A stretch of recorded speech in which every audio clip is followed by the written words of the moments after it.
তালিব নবীকে নিয়ে হাজির হলেন আর বললেন, খাদিজা, তোমার কাছে কোনো কাজের সন্ধান আসেনি? তোমার ফ্যাক্টরিতে, তোমার ব্যবসায়িক এই সমস্ত ব্যবসায়িক কার্যক্রমের জন্য কোনো একটা পোস্ট খালি আসেনি যেই পোস্টে আমার ভাতিজা মুহাম্মদকে চাকরি দেওয়া যায়?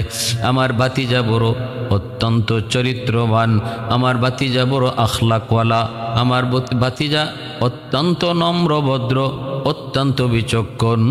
আমার ভাতিজার মক্কার মানুষ, তুমি নিজেও জানো, তাকে আল আমিন বলে ডাকে, সত্যবাদী হিসাবে ডাকে।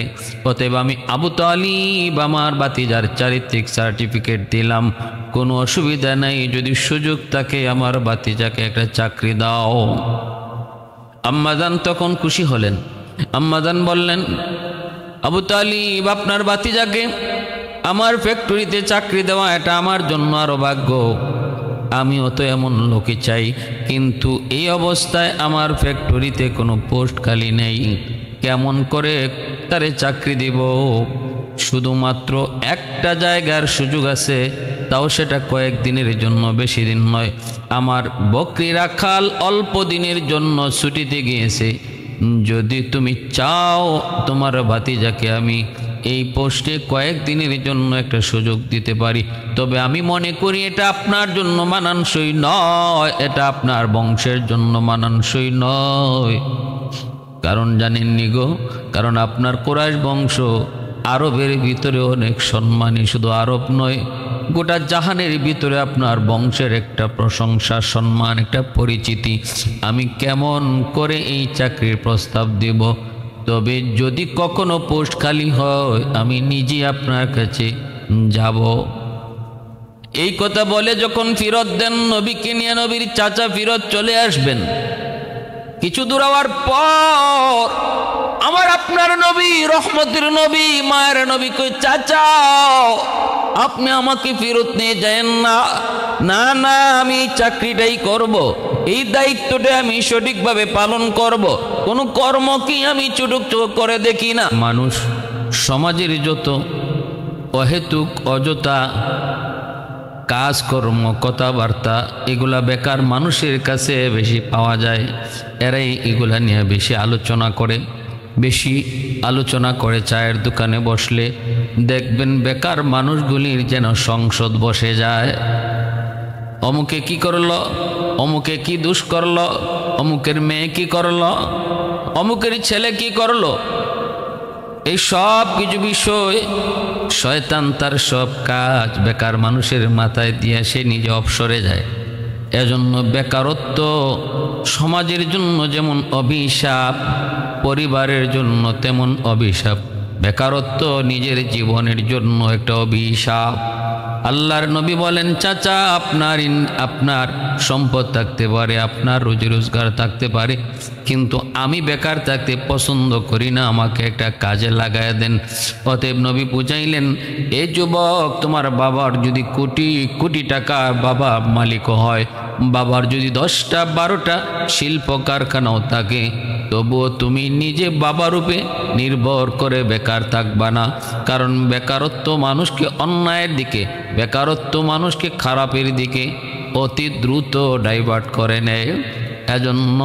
এজন্য বাবার উপর নির্ভরশীল হইয়া, বাবার সম্পদের উপর নির্ভরশীল হইয়া বেকার ছেলে, সেও তার নিজের জন্য অভিশাপ, সমাজের জন্য অভিশাপ, পরিবারের জন্য অভিশাপ। আল্লাহ নবীর চাচা আবু তালিব ইনি কিন্তু বলছেন, বাবা তোমার কাজ করতে হবে কেন? আমার সম্পত্তি কে দেখবে, কে খাইবে? বাবা তোমার কেন কাজ করতে হবে? তোমার কাজের প্রয়োজন নেই। কিন্তু আল্লাহ রসুল তা মানলেন না। রসুল বলেন, না চাচা, আমি একটা কর্ম করব, আমাকে যে কোনো একটা কাজের আপনি সন্ধান দেন, একটা কাজে লাগাই দেন, কাজ করব।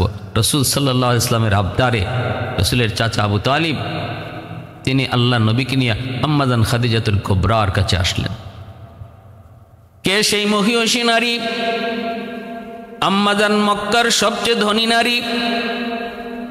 আম্মাজান তখন মক্কার মানুষের কাছে অত্যন্ত প্রশংসনীয়, চারিত্রিক দিক দিয়েও আম্মাজানের কোনো স্পট নাই, কোনো দাগ নাই, যার কারণে মক্কার মানুষ মানুষ আম্মাজানকে তাহেরা কয়ে ডাকতো, পবিত্রা কয়ে ডাকতো, যেহেতু তার চরিত্রের ভিতরে বিন্দু পরিমাণ কোনো স্পট নাই, কোনো দাগ নাই, কোনো কলঙ্ক নাই, এজন্য আম্মাজানকে তারা তাহেরা কয়ে ডাকতো।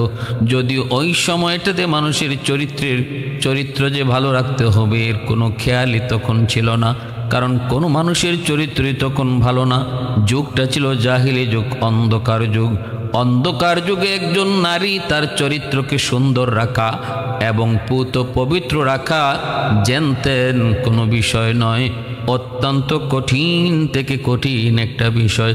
আমার আল্লাহ তার কুদরতি হাতেই আম্মাজানকে পুত পবিত্র বানায় রাখছেন, কারণ আমার আল্লাহ পাকের কুদরতি হাতে লিখা আম্মাজানের সাথেই তার হাবিবের বিবাহ বন্ধন হবে। এজন্য আল্লাহ নিজের থেকেই একদম কুদরতিভাবে হেফাজত করে রাখছেন যাবতীয় পাপ পঙ্কিলতা থেকে, যাবতীয় খারাপি থেকে আল্লাহ তার কুদরতিভাবে হেফাজত করে রাখছেন। আবার অত্যন্ত সুন্দরী, যার কারণে মক্কার মানুষ ধনী ধনী ফ্যামিলির যুবক আম্মাজানকে বিয়ের প্রস্তাব দেয়, কিন্তু বিয়েতে রাজি হন না। কারণ এর আগেও আম্মাজানের আরো দুটা বিবাহ হয়েছে। প্রথম বিবাহ হয়েছে আম্মাজানের বনু তামিম গোত্রের একজন যুবকের সাথে, যার নাম আবু হালা। মানুষ তাকে হালার সন্তানার বাবা হিসাবে চিনত, জানত। আবু হালার সাথেই আম্মাজানের প্রথম বিবাহ, তার বংশ ছিল বনু তামিম। এই আবু হালা ইন্তেকালের পর তিনি আরেকটা বিবাহ বন্ধনে আবদ্ধ হয়েছেন, কিন্তু ওনার সন্তান, প্রথম ঘরের সন্তান আবু হালা, সেও এক সময় নবী কালেমা পরে মুসলমান হইয়া আল্লাহর নবী সাহাবীর খাতায় নাম লিখান। আম্মাজান বিবাহ বসেন না, কারো প্রস্তাব তিনি গ্রহণ করেন না, ব্যবসায় মনোযোগ দিয়ে দিলেন। শাম সিরিয়া জুড়ে তার ব্যবসা ছড়ায় চেটে আছে। ওই অবস্থায় আম্মাজানের কাছে যখন নবীর চাচা আবু তালিব নবীকে নিয়ে হাজির হলেন আর বললেন, খাদিজা, তোমার কাছে কোনো কাজের সন্ধান আসেনি? তোমার ফ্যাক্টরিতে তোমার এই সমস্ত ব্যবসায়িক কার্যক্রমের জন্য কোনো একটা পোস্ট খালি আসেনি, যেই পোস্টে আমার ভাতিজা মুহাম্মদকে চাকরি দেওয়া যায়? আমার ভাতিজা বড় অত্যন্ত চরিত্রবান, আমার ভাতিজা বড় আখলাকওয়ালা, আমার ভাতিজা অত্যন্ত নম্রভদ্র, অত্যন্ত বিচক্ষণ। আমার ভাতিজার মক্কার মানুষ, তুমি নিজেও জানো, তাকে আল আমিন বলে ডাকে, সত্যবাদী হিসাবে ডাকে। অতএব আমি আবু তালিব আমার ভাতিজার চারিত্রিক সার্টিফিকেট দিলাম, কোনো অসুবিধা নাই, যদি সুযোগ থাকে আমার ভাতিজাকে একটা চাকরি দাও। আম্মাজান তখন খুশি হলেন। আম্মাজান বললেন, আবু তালিব, আপনার ভাতিজাকে আমার ফ্যাক্টরিতে চাকরি দেওয়া এটা আমার জন্য আরো ভাগ্য। আমিও তো এমন লোকই চাই, কিন্তু এই অবস্থায় আমার ফ্যাক্টরিতে কোনো পোস্ট খালি নেই, কেমন করে তারে চাকরি দিব? শুধুমাত্র একটা জায়গার সুযোগ আছে, তাও সেটা কয়েকদিনের জন্য, বেশি দিন নয়।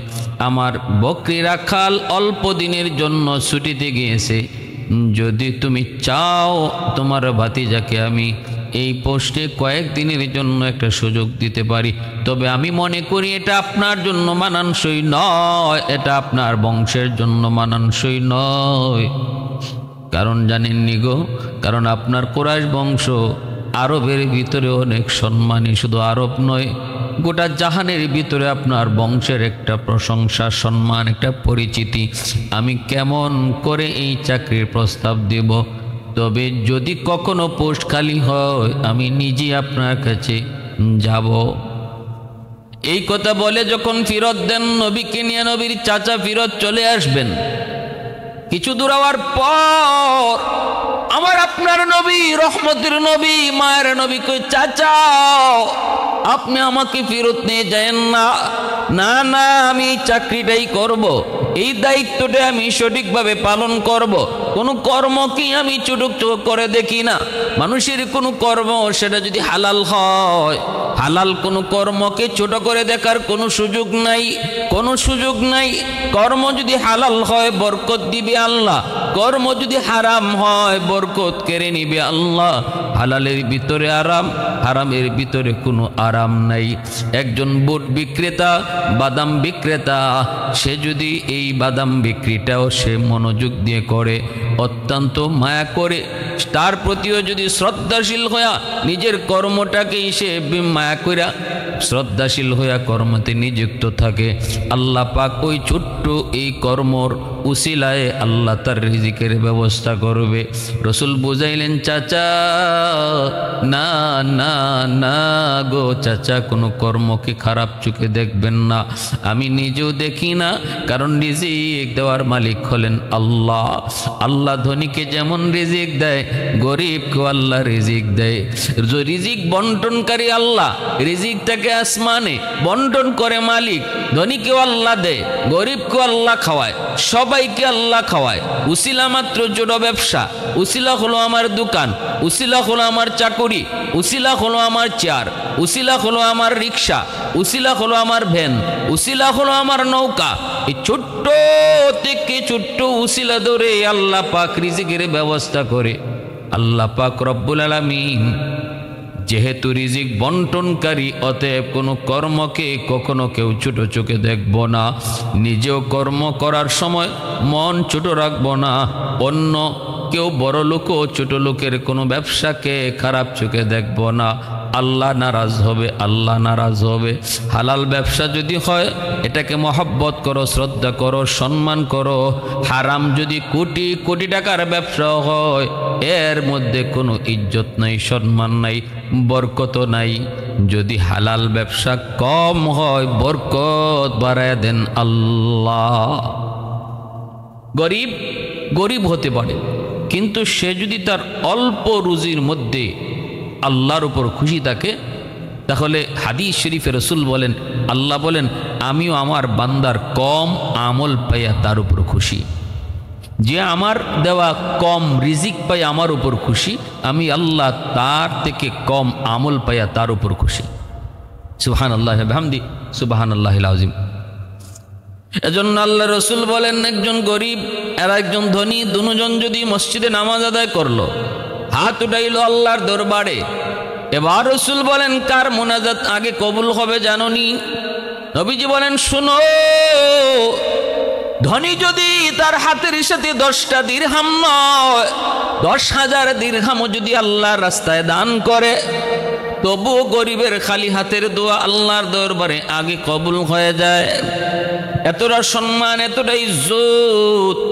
যদি একজন গরিব মানুষ, তার রুজি কম, তার রোজগার কম, এরপরও আল্লাহর উপর খুশি থাকে, এরপরও সে আল্লাহর বিধিবিধান মাইনা চলে, গরিবী হালতেও যদি মসজিদে যায়, গরিবী হালতেও যদি বিবি বাচ্চারে পর্দায় রাখে, গরিবী হালতেও যদি আল্লাহরে ডরায়, আল্লাহ পাক রব্বুল আলামিন তার মর্যাদা দুনিয়াতে কত বাড়ায়, দুনিয়াতে বাড়ায়। তার হাত আর ধনীর হাত, দুই হাতের মধ্যে গরিবের হাতটা আল্লাহর কাছে আগে কবুল হয়।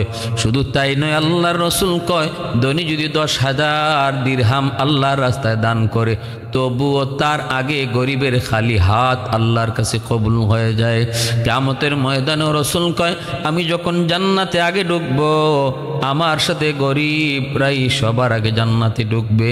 আদখুলুল জান্নাতা ওয়া মাই ফুকারাউল মুসলিমিন। সুবহানাল্লাহ।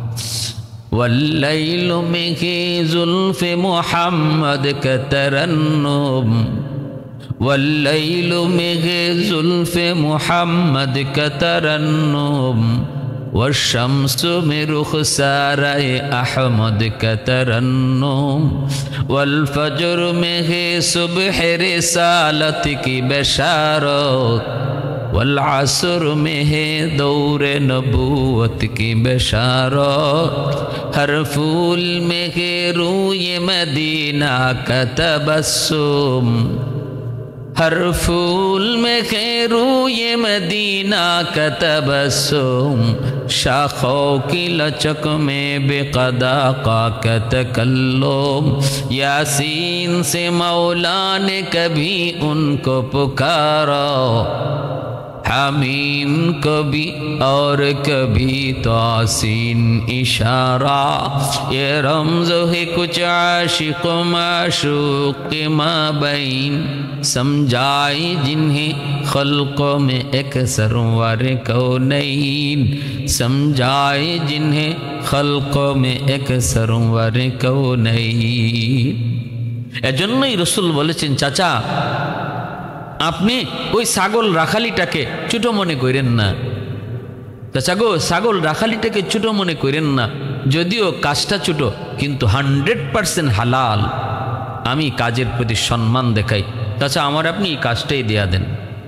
রিজিক তো দিবেন আল্লাহ, রিজিক তো মালিকের হাতে, রিজিক তো মানুষের হাতে না। কর্মের উপরে রিজিক আসে না, রিজিক বন্টন করেন আল্লাহ। চাচা রসুলকে নিয়ে আবার আম্মাজানের কাছে আসলেন। এর দ্বারা মেসেজ গোটা মুসলিম উম্মার জন্য, যুবকরা শোনো, বেকারত্ব সমাজের জন্য অভিশাপ, দেশের জন্য অভিশাপ, পরিবারের জন্য অভিশাপ, ব্যক্তির জন্য, তোমার নিজের জন্য অভিশাপ। অতএব বেকার থাকার চেয়ে কর্ম ছোট হোক, এই ছোট কাজের মধ্যেও লেগে থাকা, এটা আমার নবীর আদর্শ, এটা আমার নবীর শিক্ষা, আমার নবীর আদর্শ। আর যারা আমরা খুব কোটি কোটি টাকার ব্যবসা করি, আর যারা খুব ছোট্টখাটো একটা দোকান নিয়ে বসছে, তারও হে চোখে দেখবেন না, ছোট চোখে দেখবেন না, সাবধান। কারণ আল্লাহ নারাজ হবে। রিজিক তুমি কোটিপতির হাতেও না, আর বুট বিক্রি করা বাদাম বিক্রেতার হাতেও রিজিক না, রিজিক তো মালিকের হাতে। আল্লাহ রিজিক বন্টন করে। দেখবেন কোটি টাকার মালিকের অভাব যায় না, কিন্তু গরিবের অল্প কামাই করে তার কোনো অভাব নেই। এর নামই হলো বরকত। আল্লাহ পাক রব্বুল আলামিনের হাতে যেহেতু রিজিক, এজন্য আল্লাহ এইভাবে বন্টন করে। আমার ভাইয়েরা, বন্ধুরা, যুবক, এজন্য বলি দিলটা নরম করে কথাগুলি বোঝার চেষ্টা করো। আম্মা জানের কাছে আবার নবীকে নিয়ে ফেরত আসলেন। নবীজির চাচা আবু তালিব আম্মা জানের কাছে এসে আবার বলতেছেন, খাদিজা আমার বাতিজা এই কাজটাকেই পছন্দ করেছে, অসুবিধা নেই, এই কাজটাই আমার বাতিজারে দেন। আম্মা জানের কাছ থেকে এই কাজটা বুঝে নিলেন। এরপরে চাচা নবীকে সেখানে দিয়ে চলে আসলেন। আল্লাহর নবী এইবার ছাগল রাখালি করেন, সকালে নিয়ে যান, বিকেলবেলা ছাগলগুলি নিয়ে আসেন। প্রথম দিন আসার পর আম্মাজান তাকায় দেখেন প্রতিটা ছাগলের পেট ভরা একদম খাদ্যে, প্রতিটা ছাগল পেট ভরে খাবার খেয়ে এসেছে। আম্মাজান তো অবাক, আগে তো কখনো আমার ছাগল এইভাবে খানা খায় পায় নাই। আমার রাখাল কোথায় ছাগল রাখালি করে, আর আগের রাখাল কোথায় রাখতো? ঘটনা কি? পরের দিনও একই হালত। অল্প দিনের ভিতরে আম্মাজান দেখেন প্রতিটা ছাগল নাদোষ নদোষ হয়ে গেল, বড় সুন্দর। আম্মাজান কৌতূহল বসে ছাদের উপরে উঠে দেখতে চাইলেন নবী কোথায় তার ছাগলগুলি রাখালি করে। তাকায় দেখে আগের রাখাল যেই জায়গায় রাখতো সেই মরুভূমিতেই নবী ছাগল রাখালি করতেছেন। কিন্তু ঘটনা কি? অবাক কাণ্ড! আম্মাজান তাকায় দেখেন এই মরুভূমির ভিতরে মাথার উপরে প্রচন্ড রোদ, নবী বসে আছেন। এই রৌদ্রের মধ্যে আমার নবী, মায়ের নবীকে উপর থেকে একটা মেঘের মালা, এক খণ্ড মেঘমালা আমার নবীকে ছায়া দিতেছে। আর নবীজির পাশে ছাগলগুলি যার যার মতোই খানা খায়, যার যার মতোই ঘাস খায়। কিন্তু ছাগলগুলাকে নবীজি রাখালিও করেন না, অথচ ছাগল রাখালি করা কত কঠিন। যারা ছাগল রাখালি করে তারা বুঝে ছাগল অত্যন্ত বিয়ারা একটা জাতি, ধৈর্য ছাড়া ছাগল রাখালি করা সম্ভব হয় না।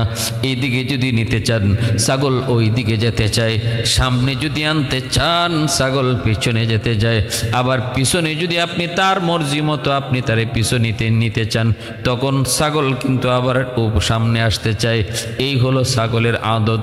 আপনি যেদিকে নিতে চাইবেন ছাগল ওদিকে কখনো যেতে চাইবে না। এজন্যই আল্লাহ পাক রব্বুল আলামিন সকল নবী পয়গম্বরগণকে আল্লাহ ছাগল রাখালি করাইছেন, কারণ এমন উম্মত আমি আল্লাহ তোমাকে দিব। এরে নবী শোনো আমার বন্ধু, এমন উম্মত আসবে যে উম্মতের স্বভাব হবে ছাগলের মতো। অতএব ছাগল রাখালি কইরা ধৈর্যের আল্লাহ পরীক্ষা নেন। সকল নবী পয়গম্বরগণ ছাগল রাখালি কইরা ধৈর্যের পরীক্ষা দিয়েছেন। মায়ার নবী দয়ার নবী বসা আছেন, আম্মাজান ছাদের উপর থেকে তাকায় দেখেন নবীর ছাগলগুলাকে রাখালি করতেছে জঙ্গলের বাঘ। আর আমার নবী গরমের মধ্যে বর্ষা, আমার নবী কি বাতাস দিতেছে বিষাক্ত সাপ। মায়ার নবী দয়ার নবী বসা আছেন, সাপ নবী কি বাতাস দেয়। এই দৃশ্য দেখা মাত্রই আম্মাজান বুঝে ফেললেন আমার রাখাল সে তো কোনো রাখাল নয়, সে তো সাধারণ কোনো মানুষ নয় গো, সে তো মহান একজন মনীষী, যারে বাঘে চিনে সাপে চিনে, সে তো সাধারণ কোনো মানুষ নয়। তাকায় দেখেন নবী পানি খাওয়াইতে নিলেন কুয়ার কাছে, কুয়া থেকে বালতি উঠাইয়া পানি পান করাইতে হয়। কিন্তু আম্মাজান দেখেন নবীজি ছাগলগুলা নিয়ে কুয়ার কাছে যাওয়া মাত্রই কুয়ার পানি নিচ থেকে উপরে উঠে গেল, অটো উপরে উঠে গেল, আর ছাগলগুলি পানি খাওয়া শেষ করার পর কুয়ার পানি আবার নিচে গেল। আম্মাজান এবার বুঝলেন আমার রাখাল সাধারণ কোনো মানুষ নয়, যার ইচ্ছা মতো কুয়ার পানি উপর থেকে নিচে যায়, নিচ থেকে উপরে উঠে। নবীজির প্রতি মহব্বত আর ভালোবাসা বাড়তে শুরু হলো, নবীজির প্রতি দুর্বল হতে লাগলেন। এই দিকে আম্মাজান সিদ্ধান্ত নিলেন তার ব্যবসায়িক সমস্ত কার্যকলাপের চিফ ম্যানেজার বানায় দিবেন আমার নবীকে। ঘোষণা দেওয়া মাত্রই কয়েকজন ম্যানেজার বিরোধিতা করলো। আম্মাজান বললেন যদি তোমাদের মন চায় চাকরি করো, নতুবা চলে যাও, সিদ্ধান্ত ফাইনাল। আমি হলাম মালিক, আমার সিদ্ধান্ত হলো ফাইনাল। আমি মুহাম্মদকে আমার ব্যবসায়িক চিফ ম্যানেজার বানায় দিলাম। সমস্ত ম্যানেজার তোমরা যারা আছো সবাই মুহাম্মদের কাছে তোমাদের হিসাব বুঝিয়ে দিতে হবে। আল্লাহর নবী ঘোষণা দেওয়া মাত্রই মায়ার নবী তখন একটু বাধা দিয়েছিলেন, বলেছিলেন মালিক এমন কাজ আপনি কইরেন না, আমি মাত্র জয়েন করেছি, আমি এত কিছু বুঝি না, এত বড় দায়িত্ব দিয়েন না, আমি হয়তো পারবো না। আম্মাজান বলেন পারবেন কি পারবেন না আমাকে বুঝাইতে হবে না, যা বুঝার আমি বুঝেছি, যা দেখার আমি দেখেছি। সুবহানাল্লাহ। যান আপনাকে 1 মাসের জন্য সিরিয়ায় ব্যবসার জন্য পাঠিয়ে দিলাম। আম্মাজান রসুলকে মালামাল সহকারে সিরিয়ায় ব্যবসার জন্য পাঠাইলেন, আর সঙ্গে দিলেন মাইসারাকে। মাইসারা আম্মাজানের গোলাম সাথে দিয়ে দিলেন, আর বললেন তুমি মুহাম্মদের খাদেম, আর পদে পদে যা দেখবা যা শুনবা সব নোট করে রাখবা। আম্মাজানের একজন বান্ধবী ছিল, খাস বান্ধবী, যার নাম ছিল নাফিসা। আর আম্মাজানের চাচাতো ভাই ওয়ারাকা ইবনে নওফল, ইনি ছিলেন পাদ্রী, উনি আসমানি কিতাব সম্পর্কে জ্ঞানী ছিলেন। এজন্য আম্মাজান যে কোনো বিষয়ে বান্ধবী এই নাফিসার সাথে পরামর্শ করতেন, আর চাচাতো ভাই ওয়ারাকা ইবনে নওফলের সাথে পরামর্শ করতেন। আম্মাজান রসুলকে পাঠিয়ে দিলেন সিরিয়ায়, আর মাইসারাকে বললেন তুমি সব নোট করে রাখবা। মাইসারা নবীর সাথে চলছেন এই উটের কাফেলা নিয়ে সিরিয়ার দিকে। আর ওই অবস্থায় মাইসারা কি দেখলেন, কি দেখলেন, যা কি শুনলেন, যা বুঝলেন সব তিনি নোট করছেন। দেখতেছেন রাস্তা দিয়ে যান, হঠাৎ করে মাইসারের নজরে পড়ল মক্কার আরবের এই মরুভূমিতে প্রচন্ড রোদ। নবীজি যেই দিকে যান আল্লাহর নবীর মাথার উপরে ওই যে আম্মাজান দেখেছিলেন এক খণ্ড মেঘমালা নবীকে ছায়া দেয়, এই ছায়া দিয়া দিয়া নবীকে সিরিয়ার দিকে নিয়ে যাচ্ছে। আর মাইসারা সাথে সাথে সেটা নোট করে নিলেন আর দেখতে লাগলেন। একটু পরেই দেখতেছেন মায়ার নবী দয়ার নবী যেই দিকে যাইতেছেন ওই দিকে সমস্ত গাছপালা ডানে বামে যা ছিল সবগুলি গাছপালার মাথাগুলি নুয়া নুয়া নবীকে সম্মান জানায়। আম্মা জান যে মাইসারাকে পাঠাইলেন, মাইসারা নিজের কানে শুনলেন পাহাড়ের পাথরগুলি নবীকে সালাম জানায়। আসসালাতু আসসালামু আলাইকা ইয়া রাসূলুল্লাহ, আসসালাতু আসসালামু আলাইকা ইয়া হাবিবাল্লাহ। নবীকে সালাম জানায়। আল্লাহর নবীকে নিয়ে সিরিয়ায় তিনি ঢুকলেন। সেখানে একজন ব্যবসার কাজে থাকা অবস্থায় একজন খ্রিস্টান পাদ্রীর সাথে দেখা হয়। ওই খ্রিস্টান পাদ্রী আমার নবীকে দেইকা ভবিষ্যৎবাণী করে দেয়, মুহাম্মদ তোমার নাম, বাবার নাম আব্দুল্লাহ, মার নাম আমেনা, আমি তাওরাত কিতাবে পেয়েছি। এই নামের আর এই আলামতের মানুষটাই শেষ জমানার নবী হবে। অতএব আর দেরি করবা না, সিরিয়া থাকা তোমার জন্য নিরাপদ না। এই পাদ্রীর ভবিষ্যৎবাণীটাও মাইসারা তার নোটের মধ্যে নোট করলেন। এইদিকে দিন যায় দিন যায় দিন যায়, আম্মা জান আমার নবীর অপেক্ষায়। দিলের ভিতরে মায়া মহব্বত তো বেড়ে গেছে। নবীজির প্রশংসা যত শুনেন ততই শুনতে মন চায়। আম্মা জান বান্ধবীকেও বলে মুহাম্মদ সম্পর্কে একটু কও। মাইসারা কয় খাদিজা, নাফিসা কয় খাদিজা তোমার চিফ ম্যানেজার সে তো সাধারণ কোনো মানুষ নয়। তার এতদিনের ভিতরে তার আমানতদারি, তার সুন্দর চেহারা, তার সুন্দর কথা, তার পথে আম্মা জান বান্ধবী নাফিসাকে নিয়া খাদেম খুদ্দাম বাদীদেরকে নিয়ে তিনি উপরে উইটা নবী কোন দিক দিয়ে আসবেন সেই দিকে তাকায় রইছেন। আর একে একে শুধু সবাইকে বলেন মুহাম্মদ সম্পর্কে যে যত সুন্দর কথা বলবা তারে তত সুন্দর পুরস্কার দিব। আর আমার চিফ ম্যানেজার যেই দিক দিয়ে আসবে সবার আগে যে দেখে আমাকে জানাইবা ওই যে আপনার চিফ ম্যানেজার আসতেছে, সাথে সাথে সে গোলাম হলে তারে আমি আজাদ করব, বাদী হলে আজাদ করব, আর নতুবা সে যা চায় তারে তা পুরস্কৃত করব। সবাই তো ওই দিকে তাকানো, সিরিয়ার দিক থেকে কে আগে সংবাদ দেয় কেউ তো আগে বলতে পারে নাই, কিন্তু আম্মা জান নিজে বললে ফেললেন একটু পরেই তোমরা দেখবা ওই দিক থেকে আমার ম্যানেজার আসতেছে। আমি দেখে ফেলেছি। বান্ধবী কয় খাদিজা আমরা কেউ দেখলাম না, তুমি কেমনে দেখছো? কয় আমি বললাম তো আমি দেখছি, তোমরা একটু পরেই দেখবা। হঠাৎ করে সবাই দেখলো, নজরে পড়লো। নাফিসা বান্ধবী জিজ্ঞেস করে সখী তুই কেমনে দেখলি, একটু কোনা গো, কেমনে দেখলি? আমরা তো কেউ দেখলাম না, তুই কেমনে দেখলি? আম্মা জান কয় আমি কেমনে দেখছি সখী শুন। আমি যেদিন সাদি উইটা ছাগল রাখালি করার সময় দৃশ্য দেখেছিলাম, তার মাথার উপরে একটা মেঘমালা ছায়া দেয়। আজও আমি দেখেছি ওই দিক থেকে একটা মেঘের টুকরা ছায়া দিয়া কারে আসতেছে। আমি বুঝে গেছি, আমি চিনে ফেলেছি এই সেই মেঘমালা। অতএব আমার ইয়াকিন হয়ে গেছে এই মেঘমালার নিচেই আমার ম্যানেজার তারে ছায়া দিয়া নিয়ে আসতেছে। এই জিনিসটা আমি বুঝার কারণেই বুঝলাম, বললাম অল্প সময়ের ভিতরেই তোমরা তারে দেখবা। সত্যি সত্যি নবী যখন সবার নজরে পড়ে গেল, রসুল আসলেন, মাইসারা সব ঘটনা বিস্তারিত শোনাইলেন। আম্মা জানের আবেগ আর ভালোবাসা আরো দ্বিগুণের দ্বিগুণ নবীর প্রতি বেড়ে গেল। বান্ধবী নাফিসাকে বলতেছে, বান্ধবী একটু বল আমার ম্যানেজার তোর কাছে কেমন লাগে, যা না একটু বিয়ের প্রস্তাবটা দিয়ে আয়, আমি তো তার প্রতি দুর্বল হয়ে পড়েছি। বান্ধবী যখন নবীকে বিয়ের প্রস্তাব দেয়, নবী বলতেছেন এটা কেমনে সম্ভব? আমার তো গার্ডিয়ান আছে, আমার তো চাচা আছে আবু তালিব, আমার চাচার অনুমতি ছাড়া আমি কিছুই বলতে পারবো না। এই বইলার নবীজি সোজা বাড়িতে চলে আসলেন। চাচাই কয় বাতিজা মোহাম্মদ কেন আসছো, কি ব্যাপার? আল্লাহ রসুল কয়, চাচা আমি আর চাকরি করতাম না। চাকরি আর করমই না কেন? চাচা আমার মালিক বড় ভালো, কিন্তু বেশি সুবিধা না, আমার তো বিয়ার প্রস্তাব দিয়া বইছে। চাচা কোন তো এটা কেমনে হয়?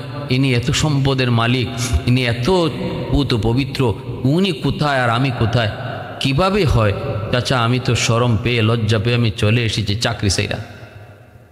আর বলছি আমার চাচা গার্ডিয়ান, আমার চাচা ভালো জানেন, আমার চাচা ভালো জানেন, এই বলে আমি চলে আসছি, আমি আর চাকরি করবই না। আল্লাহ রসুলের চাচা আবু তালিব কয়, ভাতিজা এমন সুযোগ কয়জনে পায় বেটা? মক্কার কত কোটিপতি শিল্পপতি খাদিজাকে বিয়ে করার জন্য লাইন ধরে আছে, কাউকে পাত্তা দেয় না। কিন্তু ভাতিজা তুই কেমন করে না কইয়া চইলা আসলে রে বাবা? আল্লাহ রসুল কয়, চাচা আমি এত কিছু বুঝি না, তবে আমি রাজি না। আল্লাহর নবী যখন এই কথা বললেন, চাচা বলতেছি ঠিক আছে বাবা, তোমার মতেই মত, ঠিক আছে বাবা, তোমার কোনো চাকরি বাকরি করা লাগবে না, তুমি থাকো, আমি চাচা তোমাকে খাওয়াবো পড়াবো, আমি চাচা তোমার লালন পালন করব। এতে যদি রক্ত বেচতে হয় বেচবো, তবুও ভাতিজা তোমার কোনো অভাব তোমাকে টের পাইতে দেব না। এত মায়া এত মহব্বত নবীর চাচা আবু তালিব করছেন। ইনি কে? নবীর আপন চাচা, নবীর চাচা তো ভাই হযরত আলী রাদিয়াল্লাহু তাআলা আনহুর আব্বা আবু তালিব। যদিও কালেমা পড়ে মুসলমান হন নাই, কিন্তু আমার নবীর প্রতি ভালোবাসা ছিল এই পরিমাণ, এত ভালোবাসা এত মহব্বত।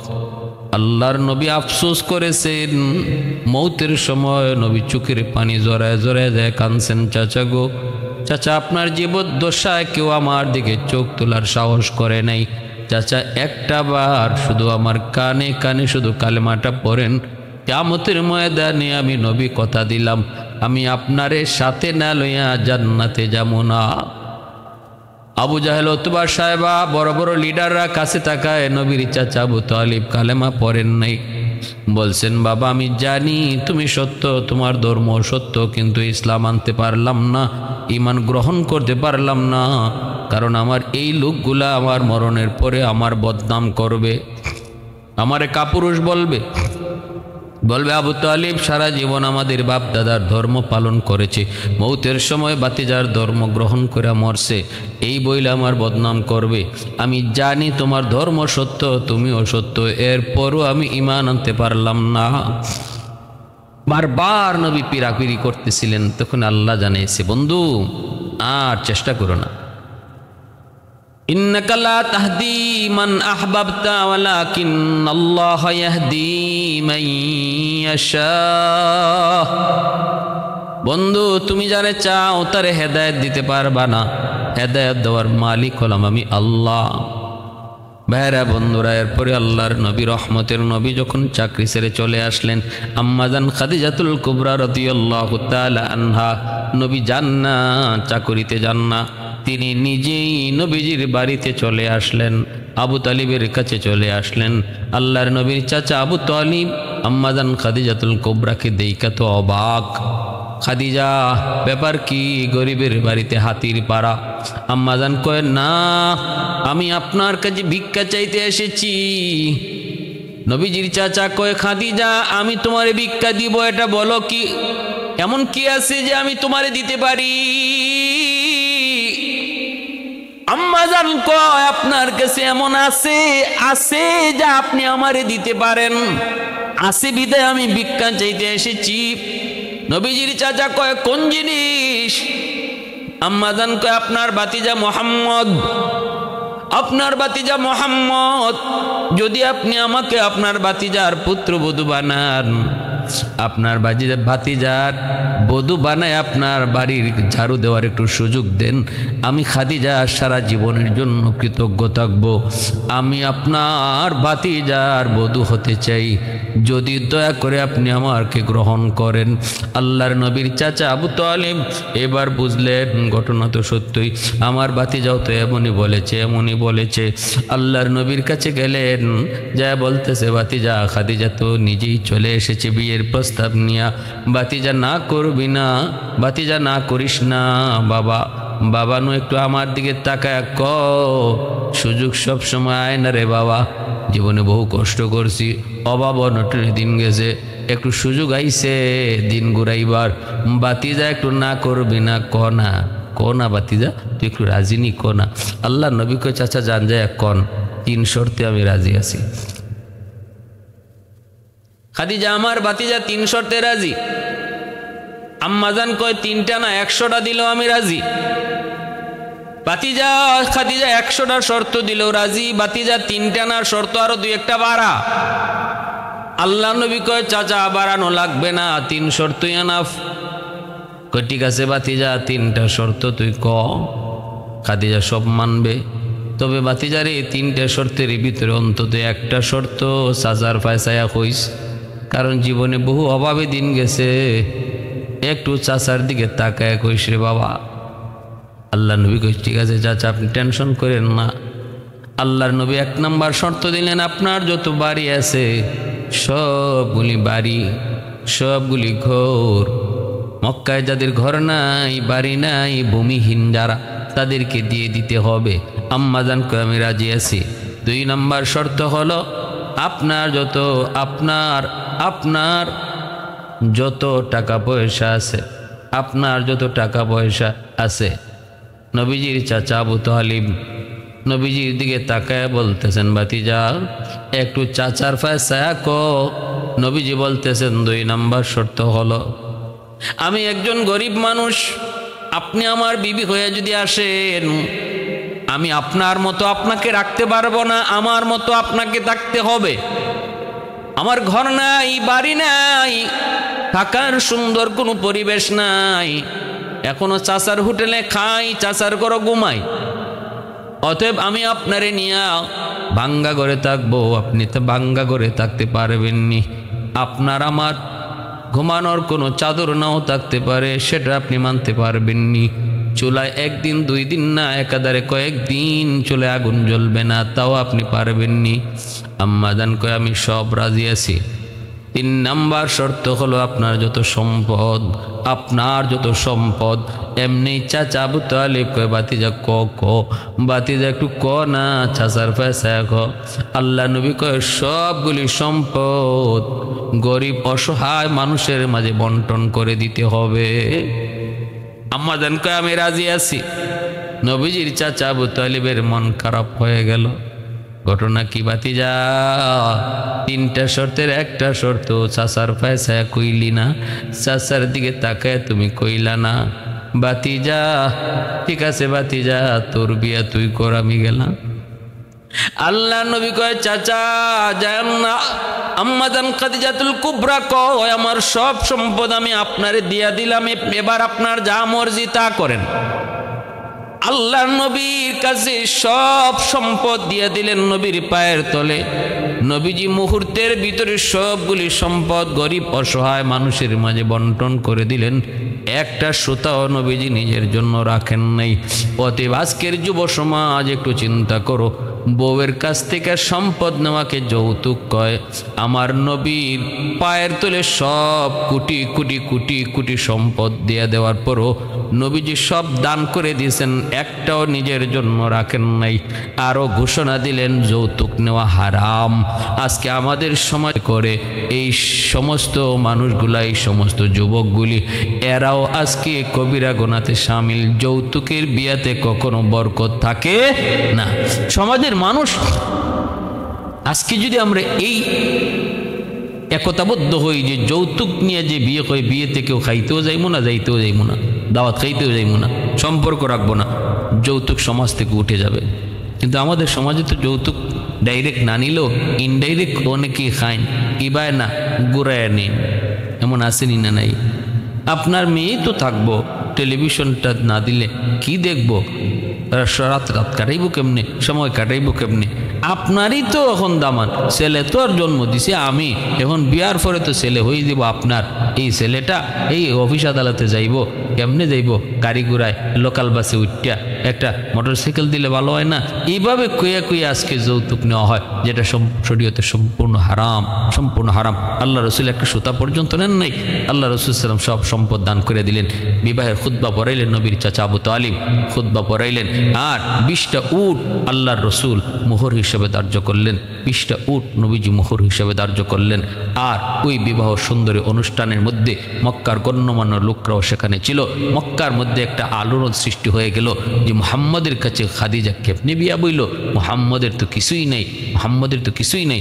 আম্মাজান সবগুলা নেতা ফেতারে একদিন দাওয়াত করে খাওয়াইতে আনছেন। আর আন্না বলছেন, বলো তো তোমরা কে কি কইছো, মুহাম্মদ কোন দিক দিয়ে আমার থেকে কম একটু কও না। তার চরিত্র, না চারিত্রিক দিয়ে দিয়ে সে অনেক ভালো, সুন্দর, না সুন্দরও সে অতুলনীয়, কোনো দিক দিয়ে তার কমতি নেই। তো কোন দিকটা দিয়ে কমতি? সম্পদের দিক দিয়া, সম্পদের দিক দিয়া অনেক তফাৎ। বলে হ্যাঁ, সম্পদের দিক দিয়েই যখন আমার স্বামী মুহাম্মদ আমার চেয়ে নিচে আর আমি উপরে, তোমাদের সামনে আমি উপস্থিত সাক্ষী রেখে আমার সব সম্পদ আমার স্বামী মুহাম্মদরে দিয়া দিলাম। এইবার তোমরা কও আমার কিছু আছে? বলেন না। সব কার? বলে মুহাম্মদের। এখন মুহাম্মদরে আমি ফাইয়া দন্য, মুহাম্মদ আমার ফাইয়া দন্য, না আমি মুহাম্মদের ফাইয়া দন্য? তোমরা কও। সবের চোখ একদম চেহারা মলিন হয়ে গেছে, সব চুপ হয়ে গেছে। আল্লাহ রসুলও সব সম্পদ পাইলেন, কিন্তু 100টাও নিলেন না।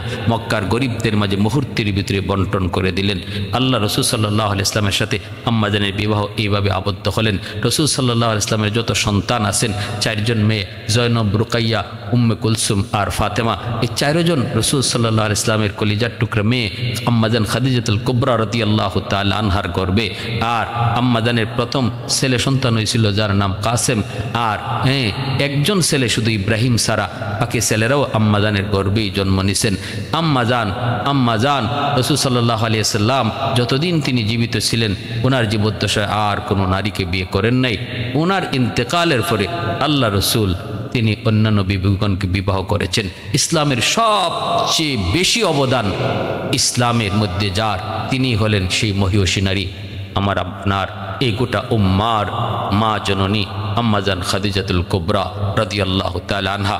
মক্কার জান্নাতুল বাগ, মক্কার জান্নাতুল মুআল্লায় তিনি শুয়ে আছেন। মদিনার কবরস্থানে না, মক্কার কবরস্থান জান্নাতুল মুআল্লায় তিনি শুয়ে আছেন। আল্লাহ তার বান্দির কবরখানাকে জান্নাতের উঁচু মাকাম বানায় দেন। আল্লাহ পাক এই উম্মার মাকে আল্লাহ পাক যথাযথ সম্মানে জান্নাতে সমাসীন করেন। এই দোয়া করি, আল্লাহ আমাদের সবাইকে আমল করার বুঝার তৌফিক দান।